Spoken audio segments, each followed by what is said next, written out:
Hey, welcome everybody to Pro Mindset Podcast. Today we have a former Major League Baseball player. His name is Ryan Lavarnway. Tell me, Ryan. I've got You should have practiced that before we went live. I know, we can start now. Welcome everybody. Here we have our guest, Ryan. Ryan Lavarnway. Hi, how are you? I can say my Ryan. last name just fine. All right, Ryan Lavarnway. Ryan is an Olympian. So he's got two lives. He's got his performance athletic career as an Olympian, former NCAA batting champion at Yale.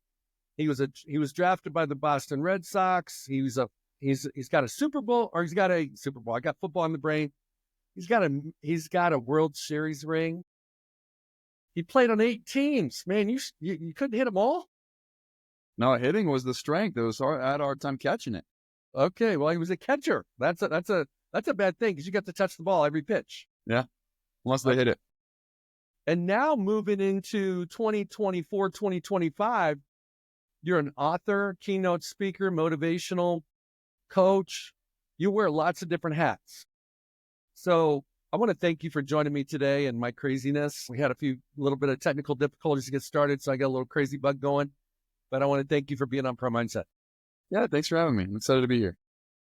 Okay, Ryan, I want you to go back into the brain and to that time frame when you were in high school, and I've seen you speak, and you talked about you weren't that good when you were younger, but you had this dream.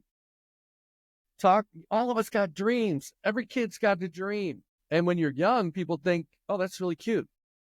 This kid wants to be a Major League Baseball player. Or he wants to be an astronaut or president or whatever it might be.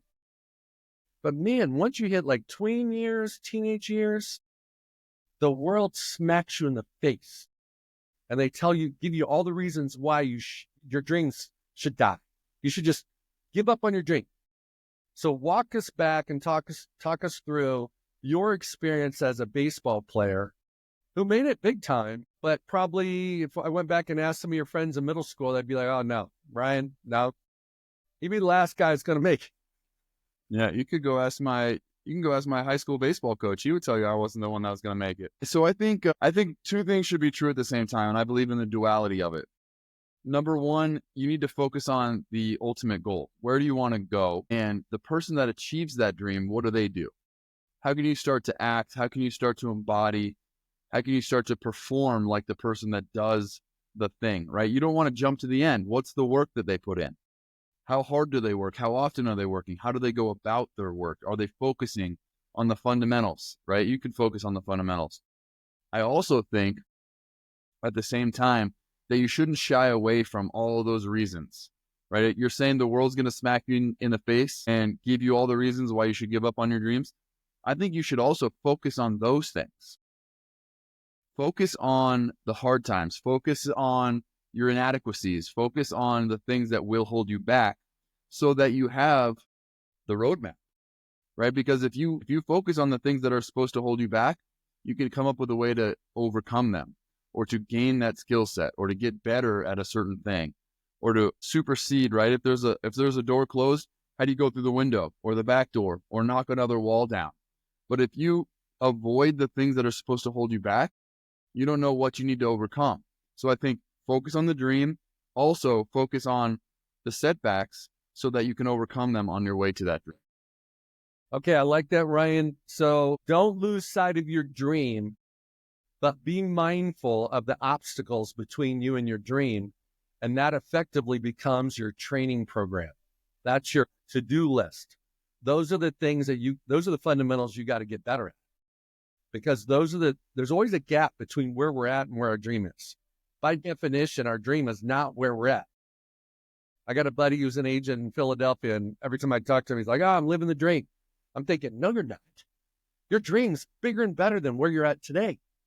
And so that gap is really defined by all the obstacles between where you're at and where you want to go.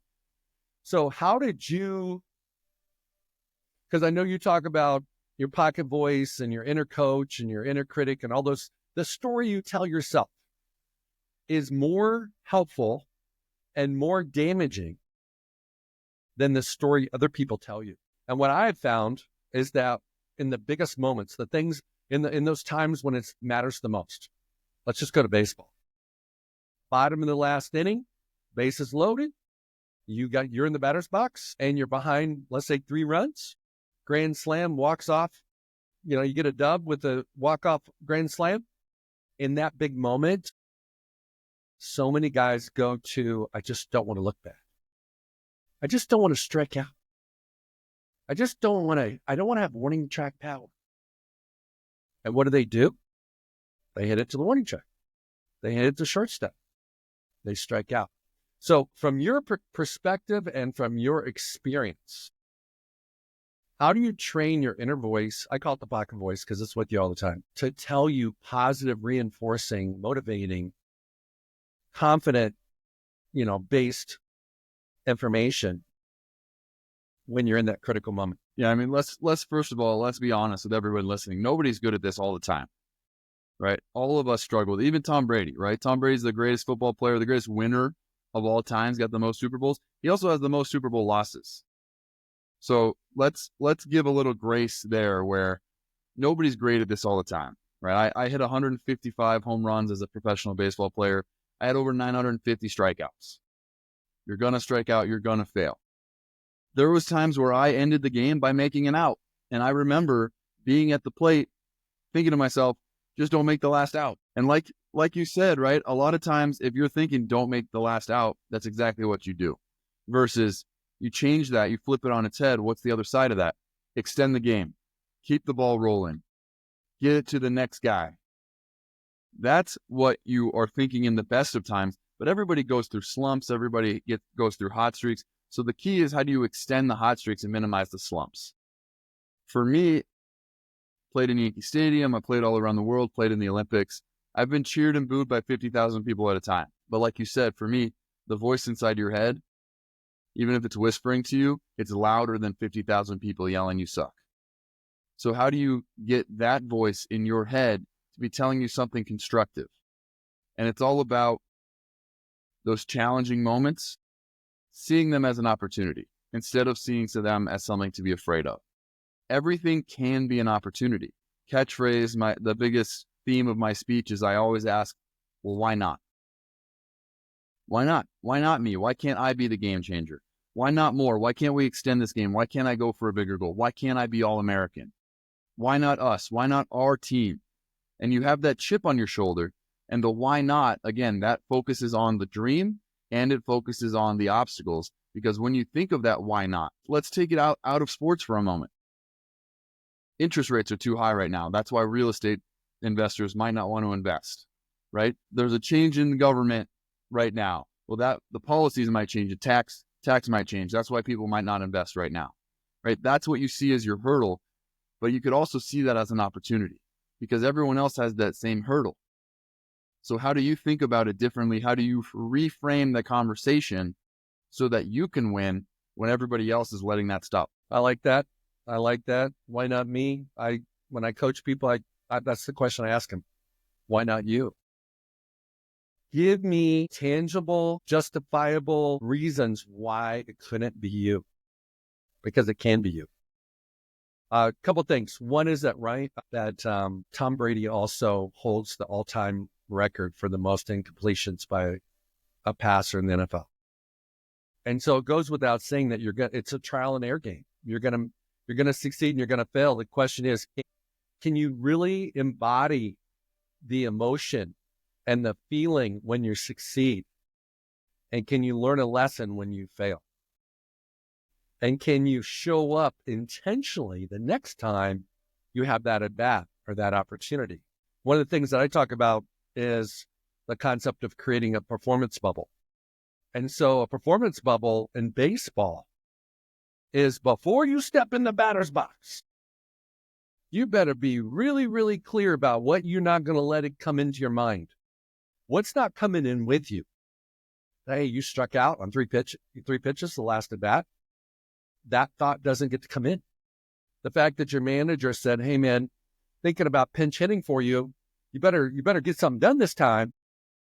That doesn't get to come in the batter's box. You can go all the way up to the line, But as soon as you step into the batter's box, that doesn't get to come in. So it's really establishing boundaries and anchors. Boundaries keep the things out that don't serve your best interest, and the anchors are the things that do. What are your thoughts on you stepping into the batter's box when you led the country in batting average, almost, I don't know what it was, 467 or something crazy like that? What was your routine? What was your thought process so that you could, and as the season progresses, you got a target on your back.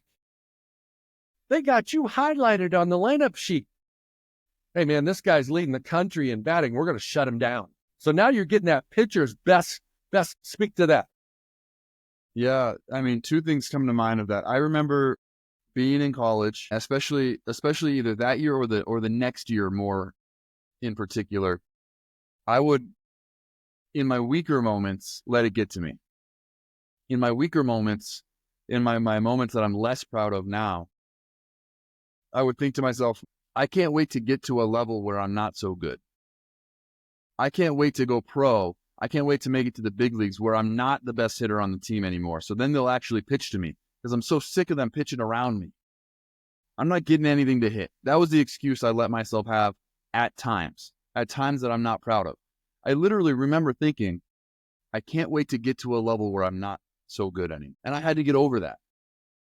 Because if I ultimately wanted to get to that level and be the game changer and be the all-star at that level, if I wanted to be like Barry Bonds or Sammy Sosa or Mark McGwire or some of these guys that were my idols, there was no level that existed where they weren't that good anymore. And that's the dream. So I had to come up with a way to get over that. Yeah, if they're not going to pitch to me, if they're going to pitch to me with curveball sliders, if they're going to pitch around me, I got to find a way to beat them anyway. Good. Let them pitch me like I'm the best hitter. Let them be afraid of me. If they pitch and they're scared, they'll make a bigger mistake, and I'll capitalize on it. So I had to overcome my own excuses, my own complaints to be able to do that. That was you talk about the things that don't get to make it to the box. That's what I had to overcome. That was my struggle. And then you talk about your anchors. What are the things that are going to help you, the things that you need to intentionally focus on? Well, when I was in the zone, I think about trying to not think about anything, right? I think we've all experienced the flow state where, it just feels easy. But what I would say to that is you're very rarely actually in the flow state and you're very rarely actually thinking about nothing. So at times when I tried to think about nothing, I would try to clear my head, and that's when those negative thoughts, those bad thoughts I didn't want to come up, had the opportunity to come up.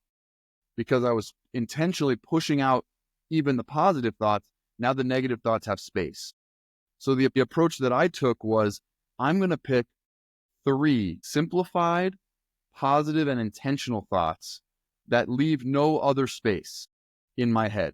So I'm going to think aggressive, middle, down angle, right? Simplify the thoughts down into one positive word that I know what it means, but I don't have to think bigger words. But if I'm thinking those intentional thoughts, there's no more space in my brain for the bad stuff to come up. Until you take a pitch that's outside and the umpire calls a strike. And then you're like, it's like you get thrown off. Or the catcher says something to you. Or, you just take a little mental break and, these things happen in nanoseconds. And you just kind of take in the atmosphere of the stadium and you hear somebody catcalling you and you're like, oh, shit. So it's like, how did you, like I call it the emotional regulator. When you're in that performance bubble and you're in that headspace, you got to be, thoughts come in. Even when you got those 3 thoughts and it's filled up your whole mind, so there's no room for something else, it still comes in. So I said, what I coach people on is you got to have an escape hatch to send it out. And you get to go, hey, nice seeing you. Not today, baby. And send it out as fast as it comes in. You acknowledge it, you're aware of it, and you let it go. But I think that even to go a couple steps back further, Ryan, what did you do in preparation for your games so that when you did step into the batter's box, whether it was your first at bat or it was the bases loaded scenario, or the game's on the line at the end of the game, so that you could embody who you were without like taking the little stroll from the on deck circle to the batter's box and go, my God, I gotta be positive. What was your premeditated plan? And if you had it, what is it? If you didn't have it, what would it be now? So in college, I always listened to the last song I always listened to was TLC Waterfalls, Don't Go Chasing Waterfalls. I was a high energy guy, and that would bring me down a little bit, because baseball is different than football. I can't go out there and try to smack someone, hit them as hard as I can, right? If the heart rate elevates, you lose those motor skills. So I needed to be calm. I needed to be under control, aggressive, but under control. So I was always trying to bring myself down a little bit to not do too much, because you try to hit it 500 feet, you're not going to hit it at all. You're going to strike out. So I try to hit it 10 feet over the wall. That's it. Doesn't matter how far it goes, it counts the same. So I'm trying to control my mindset. But what I did a lot in my career was I was big at meditation. I would try to close my eyes, play some rain sound or some subtle music, and just for 10 minutes, just quiet the mind, visualize what I want to do. I would focus on, I wanted to hit 300 every year, 20 home runs, and 100 RBIs. Those were my 3 goals. Again, big goal, duality, 2 things possible at once. Big goal. This goal takes 8 months to do. You can't do it today. Right. But you can do your job today to work towards that, right? How do you eat an elephant? 1 bite at a time. So it's the duality of, this is my goal. This is the thing I want to accomplish by the end of the year. And this is what I have to do today to move towards that goal to make that happen. Okay. So you brought up meditation. What are some of the other tools you had in your toolbox that enabled you to perform at the highest level during the game that you did pre-game? You did in the dugout. You did during batting practice. You did at home before you even went to the stadium. What are some of the like today, you're a keynote speaker. What are some of the things you do today so that when you show up on stage, you influence the people that are influenceable, you make the impact that you're capable of making, and that you resonate the message, your message, but that it touches the people that are listening? Yeah. I think depending on where you're at in the cycle, right? I very much believe in that the roller coaster of riding a long season is real. And I don't think you fight it. I think you embrace it, right? You're going to be hot. You're going to be in the zone. You're going to be cold. You're going to have to work harder. You're going to be hot again. And it's a cycle, right? I see it now that I'm not in the game anymore. I see it. One of my good friends, Kevin Newman, he was a first rounder out of Arizona, played with him with the Pittsburgh Pirates. He just signed another extension. He's still in the game. He broke the record for highest batting average in spring training a couple of years ago. Guess what happened the first month? Roller coaster. Cold. He hit terribly for a month. Everybody's like, what happened? What happened? Panic. I'm like, nothing happened. It's the roller coaster, baby. He was up. Now he's down. He'll get hot again. Just give him enough time. So the key is for me, when I'm hot, I want to extend it. I want to keep that going. I want to not overthink it. I want to capture those feelings, bottle them up. What music am I listening to? Build a routine where I can continue to do the same thing every day. There was a stretch in 2011 where I hit 9 home runs in 11 games. I had the same sandwich for lunch every day. I listened to the same Pandora station every day. I did laundry, but I did the same underwear every day once they were clean, right? Routine. I want to keep this going. Then I was on the bottom part of the roller coaster, right? If I'm struggling, now I want to understand what made me good. I don't want to just throw new things at the wall and try new things every day, but I got to trust the process, right? What was I feeling when I was being good, and how can I try to replicate that again? And then one thing I remember specifically doing, or actually let's go with 2 things here. One thing I would do was I would listen to stand-up comedy before the game, because laughter releases endorphins. It unlocks your creativity. And I feel like baseball can be creative at times and your genius can come out. Another thing I would do sometimes is I would try to stare down the pitcher. And this was before the pitch clock, but I'd walk to the plate. I'd try to add a little strut. I'd try to beat him mentally and emotionally before I actually beat them in the game. Sometimes it worked, sometimes it didn't. Sometimes, you grab your downstairs. You've seen some baseball players do this before. But I would try to feel like I won before I actually got in the box. So when it's going good, do the same thing, routine, extend it. When it's going bad, maybe some comedy, maybe some fake it till you make it with that confidence. Okay, so what you just described to me, Ryan, is patterns. And when things are going well, you want to keep that pattern going. Pattern of thinking, pattern of behavior, your habits, your schedule, everything. And when things are cold, you want to have pattern interrupts. Comedy is one of the best pattern interrupts on the planet, and that's why we laugh, because it's something we didn't see coming. And so when you are struggling in the batter's box, any type of pattern interrupts you can do, change your momentum, change your mojo. Okay. So that's what I heard you say. And, I feel like professional sports is a microcosm of a roller coaster ride every day. And then every week, every month, every season is a roller coaster. And it's very similar to the stock market. I mean, if you watch, it's like looking at the hourly charts compared to the yearly charts. You look at the yearly charts, man, the trend line just keeps going up. But you look at the daily or weekly, it was a roller coaster. And, if you have any fear and you invest out of fear, you might have sold. So it's like the longer time horizon you look at, the smoother it is. So here's the problem with what we're talking about. You're a rookie. You just got called up from the minors. You get thrust in the starting lineup because they need you. Not they don't want you, they need you. And you start out over 20. And the head games and the mental challenges you have in that moment during that time, that's over 4 or 5 games, is psychotic for most players. True, false? I could laugh now because I've experienced this so many times. So the quick and dirty version of my story is I played in the big leagues 10 years. The slightly longer story is that I got called up and sent down 26 different times. Some of my call-ups were for 3 games. I had a call-up for 2 at-bats. I had a call-up where I was up for a month. I got 6 pinch hit at-bats, played 0 defense. So I had to learn how to perform at that peak moment, right? Because my opportunity might be 2 at-bats. My opportunity might be 6 at-bats. My opportunity might be 1 game. And maybe I'm hot, maybe I'm cold, maybe I was riding the roller coaster in AAA. Maybe I got called up because I was performing great. Maybe I got called up because the guy ahead of me got hurt and they need a warm body. There was both. And sometimes I got sent down when I was hot. And there was other times I should have got sent down way sooner, but there was no other warm bodies to take the role. So I know this mindset, and I know when the roller coaster gets interrupted, or you ride the full roller coaster, but this part's in the big leagues, and then this part's back in AAA, and then this part's in AAA, and then this part's in the big leagues, right? How do you interrupt it? How can you focus when it matters? And to me, it was eventually, once I got good at it, I matured. It took me probably till I was 30 years old. Whatever part of the roller coaster you're at when you get called up, when you get that opportunity, doesn't matter.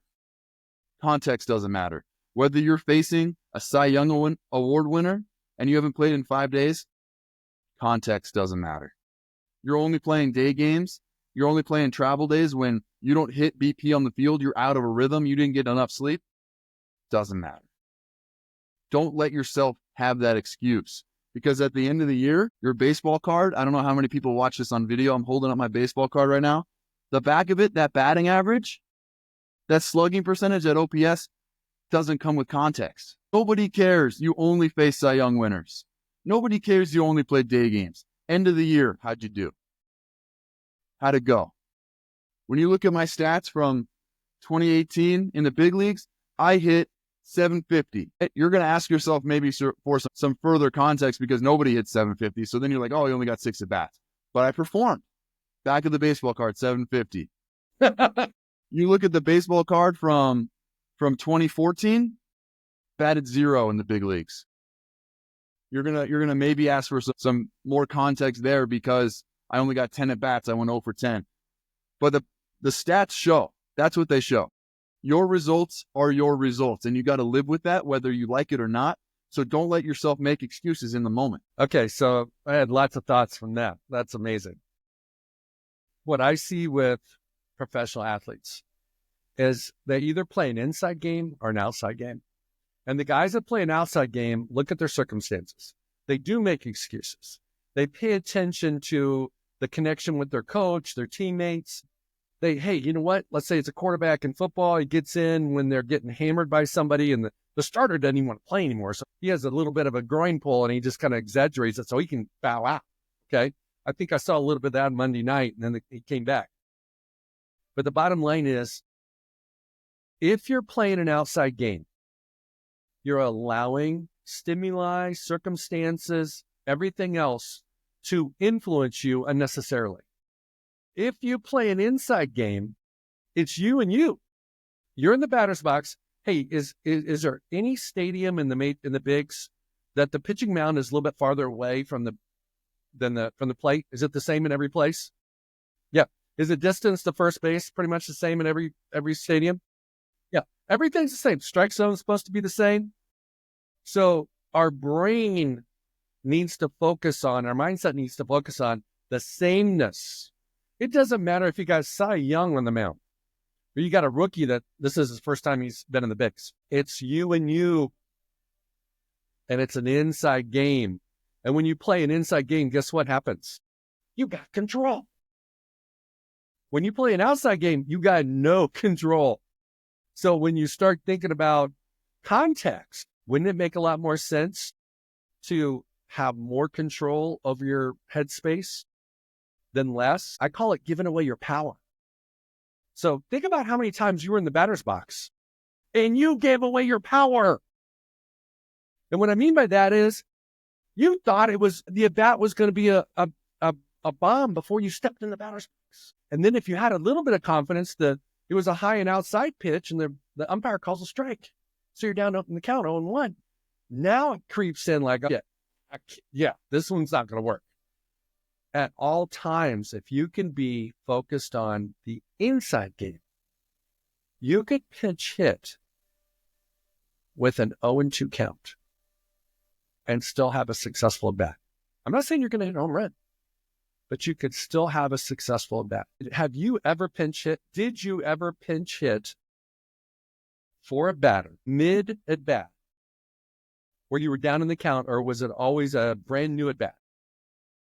I don't know that I ever stepped in the middle of the at bat, but there's one at bat in particular. That year that I was with the Pirates, 2018, where I pinch hit in extra innings, and you can hear the announcers on the broadcast, the home announcers, our announcers, saying, "I don't know why Clint Hurdle's going to Lavarnway here. He's got other options on the bench. He gets the job done." And I hit a walk-off hit as they were literally doubting me on TV. It's one of the best feelings because you talk about the inside game versus the outside game. I hadn't played in 2 weeks. It didn't matter. I didn't allow the outside game to affect me. I was ready. I did what I needed to do to prepare, and I got the job. Absolutely. Okay, so you have a keynote. Everybody that I do keynotes too. What is your message? I'm sure you got a handful of messages, but what is one of the messages that you would like to share? And perhaps a story that accentuates that message, and preferably from your personal experience. Yeah, so there's so many lessons, and depending on what the people that bring me in, what the theme they're looking for is, the main message shifts slightly. But in general, it's all about overcoming adversity. You can overcome adversity. A lot of what we've talked about today in this podcast already, my career, most of my success came after failure. So you can't let failure stop you or discourage or dissuade you. Look at the failure, take what you can learn from it, and move on. And from a leadership perspective, there's a story I tell where Terry Francona sent me down to the minor leagues. But the way he did it was he was encouraging me to continue to think big, dream big, and have confidence in myself. Because sometimes we allow those realistic doubts, and the realistic ones are the hardest ones to overcome because they might be real, right? You might not be good enough anymore. You might need to give up on your dream. But if you let those realistic expectations, those realistic limitations stop you, then you'll never do anything great. And what he said to me in that moment was, sometimes you have to be just dumb enough to think you're smarter and better than you are. Because Major League Baseball is the best baseball league in the world, the best players in the world. There's only 780 jobs. For your position, there's only 30 jobs. So you might need to think you're a little better than you are, or else nobody would believe they're one of the best 30 in the world. You might need to think you're a little bit better than you are until you earn it, until you prove it that you are as good as you thought you Ryan, I would say it's fair to say that there's a lot of people that were better than you that never played in the bigs. Amen. And there's people that you're better than that played more in the bigs than you did. Right? So what I think our little pea brain does is we play this game of comparison, and we find all the reasons why we're not good enough, all the reasons why he or she or whoever is better than us. And there's always going to be verifiable evidence that they are better in certain areas. But if that's the game you play, you will never reach your potential. You'll never be great. You won't have the career that you dreamed of. So I call it naive confidence. And some of my best clients didn't know or acknowledge that they weren't that good. Everybody knew it but them. And they made, multiple millions of dollars, played a decade in an environment where they were not the best. So when I said it off air at the beginning that, managers and coaches sometimes struggle in identifying talent, they fail to look at the mindsets of their players. They look at their swings. They look at their speed, their arm talent. They look at some of those measurable attributes that you have in baseball. One of the things I'd love to see is what did you bat in moments that didn't matter? Nobody on base, game 0-0. Doesn't matter what inning. Could be anything but the last couple innings. What did you bat at bat? What was your batting average? And then what was it like when it mattered? Everybody could have a different definition of what mattered means. Okay, it could be when there's 2 on and you're down 1. Could be that walk-off type opportunity. I would argue that some players perform better when it matters the most. Most players don't. They perform worse when it matters the most. And there's a few that might perform equally regardless of the situation.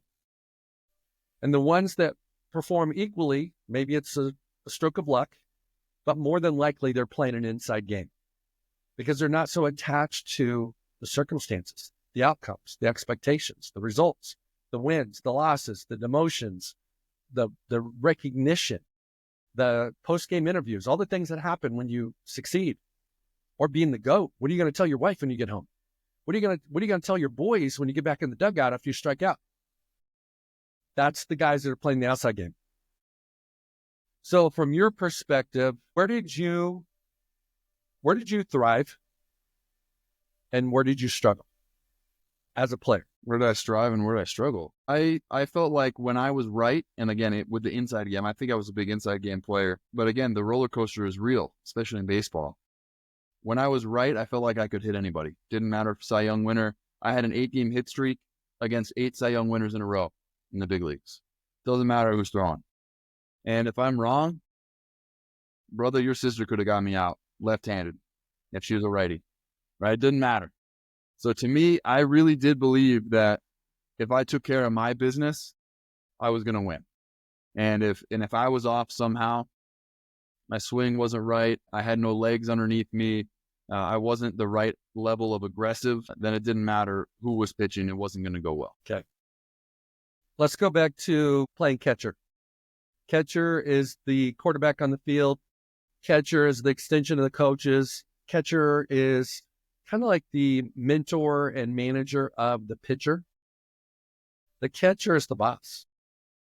The catcher touches the ball on every pitch, unless it's hit.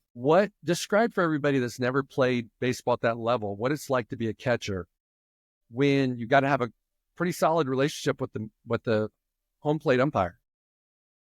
You got to be connected to your manager, and you got to know the personalities and tendencies of your pitchers. Even so much so you might call a pitch that they're going to turn down because they just are going to turn it down.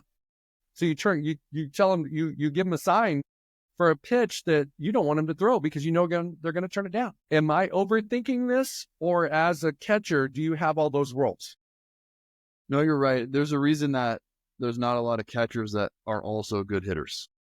It's because defensively, there's so much responsibility, not only handling your own business physically, catching, receiving, blocking, throwing, all the things you do physically, but emotionally, right? You need to make sure you're working with the umpire behind you and showing respect, but also trying to get more, trying to get more strikes. You're working with the pitchers where, honestly, the pitching mound is the loneliest place in the world. You got the ball, game doesn't start, game doesn't go without you, and you live and die with the results. So as the catcher and that pitcher, you got to make him feel like he's not alone and guide him through a game. And sometimes pitchers are going to throw what they want to throw, regardless of how many times they have to tell you no. And other times, the pitcher is going to throw whatever you put down, and he'll never say no to you. So then you have more responsibility to call the game. And sometimes there's somewhere in between. Controlling the running game, maybe shifting some defenders here and there. There is a lot to go on. So as a catcher, you got a lot on your plate. What was the most challenging for you and for catchers, period? What aspect of that? In a funny way, catching knuckleballs was the hardest. I didn't do it so often. I actually tied the record for most pass balls in one inning, catching knuckleballs one time. But on a more serious note, and getting after what you mean, the most difficult was catching Clay Buchholz. Clay Buchholz was the guy that was very specific about what he wanted. And even if I called the right pitch on the first finger that I put down, there were times where he would shake no because he wanted to trick the hitter. And he was trying to play pity chess with, I'm saying no, now the hitter's second guessing, but now I'm like fastball that side, curveball, slider, changeup, cutter, changeup. No, fastball? Oh, that's what I called first. That's what you want? How much communication do catchers and pitchers have pre-game about those types of things? You have a meeting every day, starting catcher, starting pitcher, pitching coach. You get the scouting report. You come up with a plan for each hitter. This is how I want to attack them. No strikes. We're ahead in the count. He's ahead in the count. Runners on base. You come up with a game plan, and you both hopefully are on the same page. But then you go out there, and if the pitcher's curveball isn't working, or he can't control the ball on this side of the zone, game plan often goes out the window. You got to play baseball with your eyes, and sometimes you can't go with what you planned on. What was the biggest challenge with dealing with the umpire in terms of you're framing the pitch, you get the strikes, but then it's a big pitch, and it's really a strike, and he calls a ball? How do you control your emotions? What kind of, you could feel, the umpire can feel your energy. You can feel the umpire's energy, just like you guys can feel the catcher can feel the energy of the batter. How did you manage your emotions, your energy, and your relationship when the umpire betrayed you, so to speak? Yeah, I mean, you have to understand that the umpire is not trying to get it wrong, right? The umpire is a human being. He wants to get it right. Everyone in the world, both teams want the umpire to get it right, except for when you're the catcher, you're trying to trick him to get it wrong in your favor, right? But he's trying to get it right. So if he gets it wrong and you know he got it wrong, it's frustrating. You give him the benefit of the doubt of he didn't do it on purpose, but then you also, as a catcher, you got to take your own responsibility. Could I have caught that ball better? Could I have presented it to him better? And then you, instead of getting frustrated again, that's the outside versus the inside game in a nutshell right there. Am I blaming this guy, or could I have caught that ball better? Could I have positioned my body better to give him a better view of it? Could I have set up my target more on the plate, less on the plate? So I always try to take responsibility where I could. The receiving pitches, the low ball was tough for me. I'm 6'4". I'm a big body. I played at 245 pounds. I'm a big body for an umpire to look over. I oftentimes didn't get pitches at the bottom of the strike zone, and that was really my biggest kryptonite, why I wasn't in the big leagues longer. And if I had understood that about the game and about how valuable that was sooner, my career may have been different. I don't know. It's too late to know. But when those pitches didn't get called, how much are you taking responsibility, or how much are you blaming someone else? Okay, self-assessment. You just acknowledged that if you could have been better with the low strikes, you might have played longer. When did you first identify that as a weakness? Was that something you figured out after you were done? July 2019. And where was that in terms of your career? 8 years after I made my major league debut, 5 years before I retired. Isn't it amazing how the things that are right in front of you, sometimes you can't see? Even as a pro athlete, that's your whole dedication, your focus is on your career. And so if we would do an assessment on every Major League Baseball player, all 780, whatever there are, some of them have bigger weaknesses than others, but a lot of them are not aware of that weakness. So I think during my career, the statistical analysis revolution happened. And especially for the catcher position, the way that we were evaluated got flipped on its head during my career. When I first got drafted in 2008, there was no way to measure receiving metrics objectively. So all you had to do was pass the eye test. Does it look right? Do the pitchers like throwing to them? It's totally subjective. So that was the least important thing that you did. And the most important thing you did was throw out runners, pop time, stopwatch, old technology.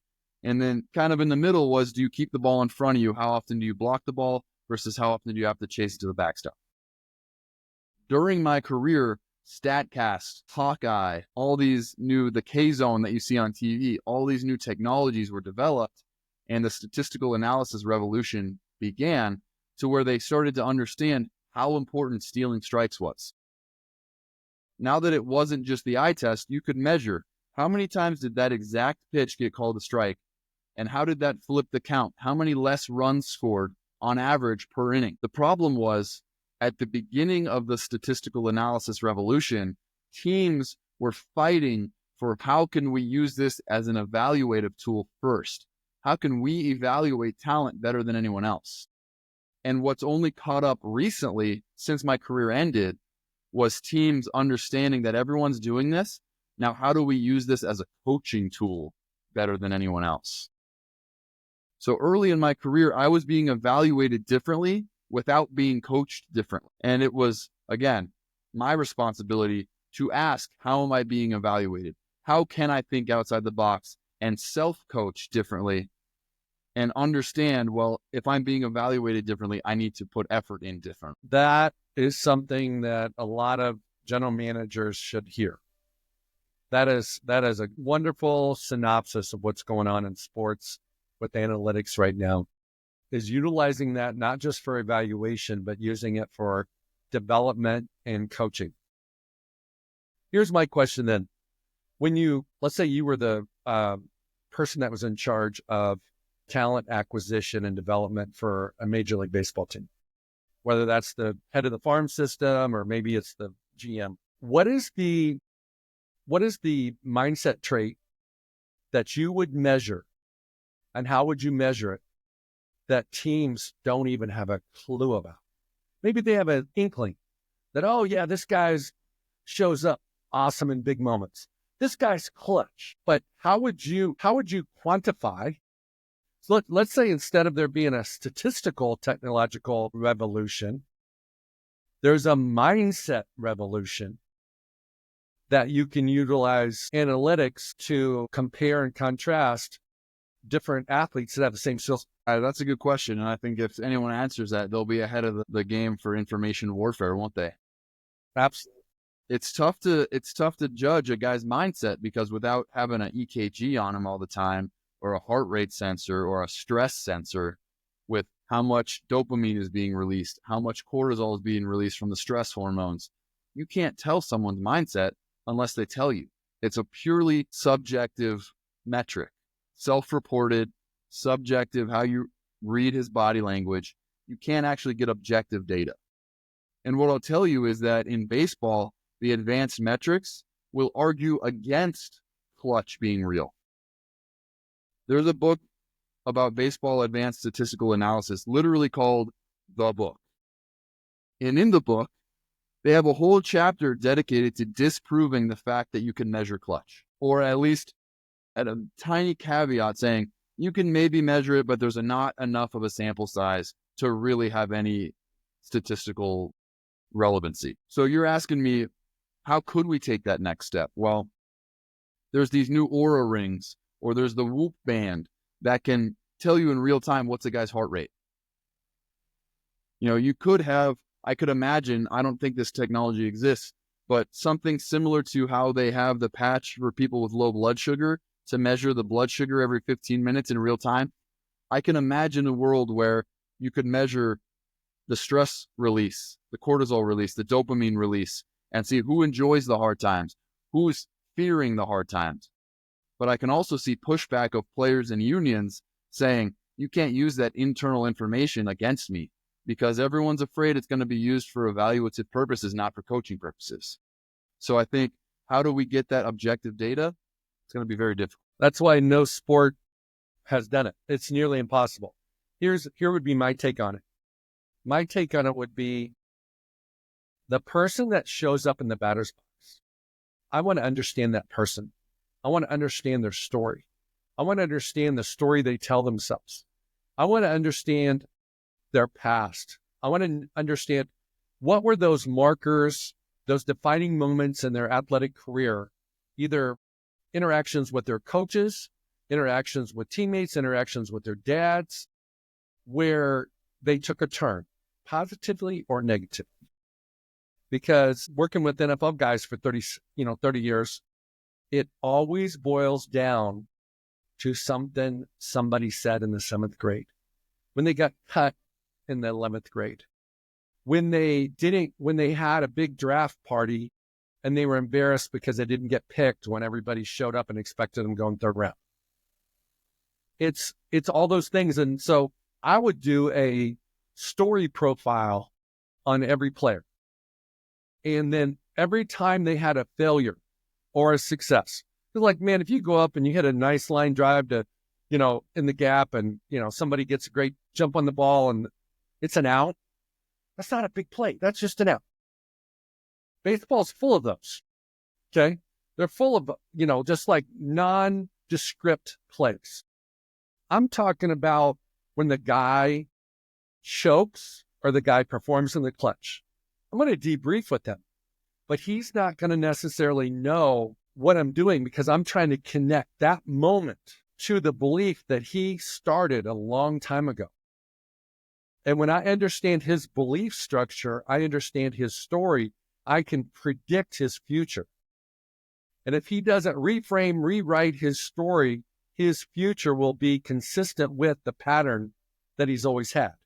With some, standard deviation of, he might get a hit every now and then. He may have a clutch play every now and then.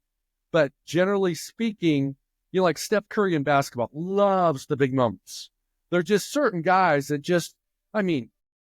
Patrick Mahomes, 13 seconds against the Bills a couple years ago. Big moment. Just like every time you turn around, Patrick Mahomes, how is he wired? He was a bat boy for the Rangers. He grew up around a lot of successful people. I can only imagine the story he told himself when he was 6 and 7 and 10 was, I'm going to be like this someday. And then he would get to know these guys and find out they're just human like he is. They put their pants on the same way he does. So it was never too big for him. And he's got this honing device on whatever it takes to win. You put him in a situation like Patrick, he could go out for coffee and he could show up in the 4th quarter. And he could look at the scoreboard and look at the situation. And he knows how to show up. Where a lot of guys, they choke because of the emotions attached to their past. And and it's dangerous being a dad. It's very dangerous being a father. Because you're thinking about your clients, you're thinking about your profession, you're thinking about your speech, your book, your coaching, whatever you're doing at the moment, your client call, and your kid just wants a few minutes of your time. And in a hasteful moment, you might go, hey, man, I'll get with you here in 30 minutes when I'm off the phone. Well, what did you basically tell your kid? My client's more important than you. You didn't tell them that, but that's what they received. So one of the things I've learned in the last year, it's not what we say. It's what's received. It's not what is intended. It's what is received. So even like your managers over the years, they might have said the same thing, but as you grew as a man, as a professional, you received it differently. So I'm kind of talking in circles here, but I'm making a point that story matters. When a batter steps in the batter's box, and it doesn't matter the circumstances, he's carrying with him his story. And if you don't change his story and you don't help him rewrite his story, you're going to keep getting what you've been getting. And that's why I think players sometimes they cannot be they could be less talented and they can perform better because their stories, they're not carrying a lot of baggage into the batter's box. Thoughts on that? My story for most of my high school career was that I wasn't good enough to play on the varsity team. I wasn't good enough to play my own position once I did make the varsity. So I didn't make the varsity team until my senior year. And my main position was catcher as I played in the big leagues. I never caught one game on the varsity in high school. Wasn't good enough. We had a kid that was in my grade that hit puberty about 16 years before I did. He was a grown man. I was a little boy. Same grade. He's the varsity player. He was better than me. I can totally see that he was. I could see it at the time. I wanted to get in the game, so I played another position. I played left field. And for me to play left field, I'm the slowest runner in the world. So the coaches had to take a chance on me providing enough offense and catching the balls I was going to get to make up for the balls that I wasn't going to get to because I was so darn slow. Okay. And, I played pretty well. I played pretty good left field. I hit the ball. I hit 480 my senior year of high school. But there was a spring break trip early in our season, my senior year, where I got benched. It's my first year playing varsity. In my mind, I still am going to make the big leagues somehow, some way. I'm going to find a way to get there. I got benched. And the kid that played above me at that time, his name was Aaron Breslow. He was my grade also. At that point, I was 8 inches taller than him. He was, a little guy. He was fast, though. I could put it out of the park. He could lay down the bunt. I could hit the double. He could steal a base. So in the outfield, he probably made more sense defensively. And I had a hard time because my story was I wasn't good enough. I got benched. I wasn't good enough. My story.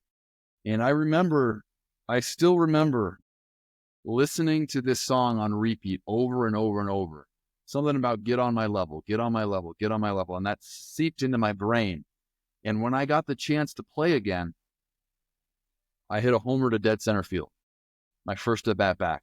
And my second at bat back, I'm still get on my level, get on my level, get on my level. My second at bat, I hit another homer to dead center field. And I never got benched again the rest of my life. But it was like that trauma of getting benched, that setback, that failure. I responded to that by kind of going into my cave and deciding that I was going to step up my level. And my level was going to be up here where no one could meet it. The next opportunity I got, I was going to take it. So instead of crying and pitying myself, I used it as a motivation, and it propelled me to the next level. Two things, Ryan. Number one, you talked about it before with respect to failure. Some people see failure as the finish line. It's over. It's over. I failed. I thought I was going to make it. Not going to make it. It's over now. Other people see the failure as the starting line. When you failed in high school, it was the starting line. It was when you changed. It was your pivot point. It's the thing that you basically made a commitment to yourself that I'm not, your standard then became leave no doubt. I'm going to take this out of my manager's hands. My coach no longer is going to control me. I'm going to be so good, he can't take me out. You don't know you did that, but that's effectively what you did. And so one of the things about pro mindset is your story. The second one is your standards. And you need to be very intentional about your standards. Leave no doubt as a standard. Why not me as a standard? Everything you've got is a standard. There's a zillion of them. Pick a couple. And then you should operate in alignment with that standard. And so before you were benched, when you finally made it to the varsity, you were probably like everybody else. You had a dream and you just wanted to play. And then you didn't do anything wrong. He just kind of you were chocolate and coach like vanilla. He wanted somebody faster, just a choice. That happens a lot in sports, right? But when you leave no doubt, you take the power away from your coach. Pro mindset's also about reclaiming your power. Because we all give up our power. We have power outages all the time. Athletes are really good at it. But if you can reclaim your power, you get control again. Because in sports, one of the hardest, I would say the hardest pill to swallow for a professional athlete is when they feel like no matter what I do, it's not good enough. The coach is not, you don't feel seen, you don't feel heard. You feel like when you make a good play, the coach is not looking. When the other guy makes a bad play, he's not looking. But when he makes a good play, he's, going, hey, see that? And when you make a bad play, he notices every time. So it's a quadrant of, when you're going like on the depth chart or in the lineup and it's you versus somebody else. It's never you versus somebody else. It's you versus you. But the coaches and your teammates and the media and everybody else makes it about you versus somebody else. And as soon as you fall into that trap of you versus somebody else, it's the beginning of the end, because it's very difficult to recover when you're in that comparison mode. Because when you're living in the river of comparison, when you're floating in that river, hey, you're just going to go out you're going to find your way in the ocean. The only way that you can get your control back is make it about you and not about them, and stop comparing. So we've talked for an hour. Seems like it's been about 10 minutes. What else would you like to share that is with our audience, this is about mindset. What is some jewel, some wisdom that you would like to share, that you share maybe in your keynote, that I'm going to thank you for sharing with them? Anything you want, whatever you want.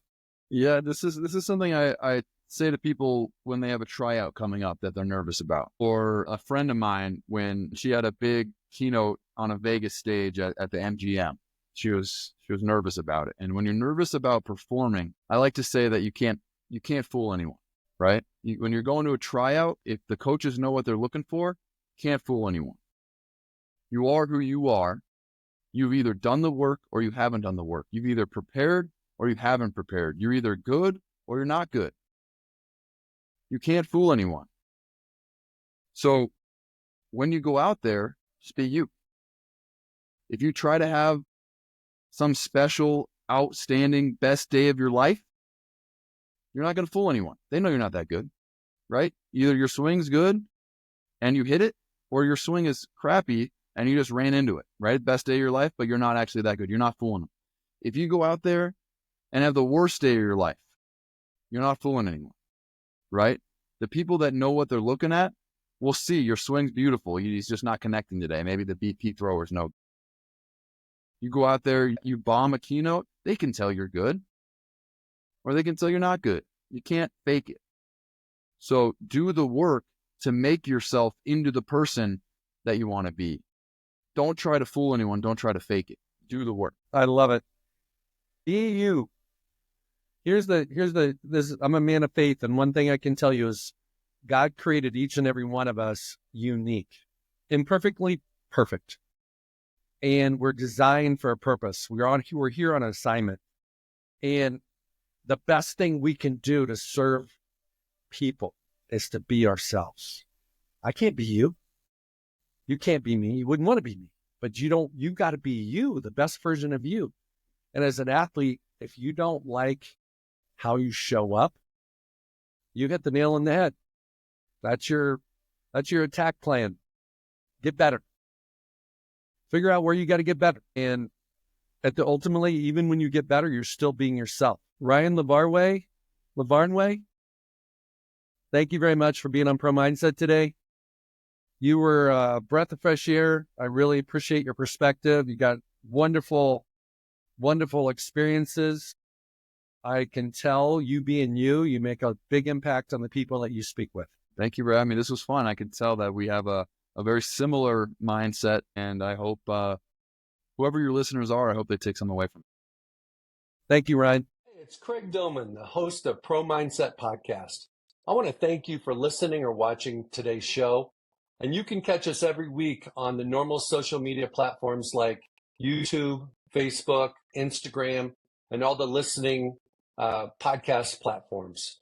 I hope you enjoyed today's show, and more importantly, I hope you gained a pro mindset insight. Please be sure to rate and review Pro Mindset Podcast, and I look forward to catching up with you on our next show.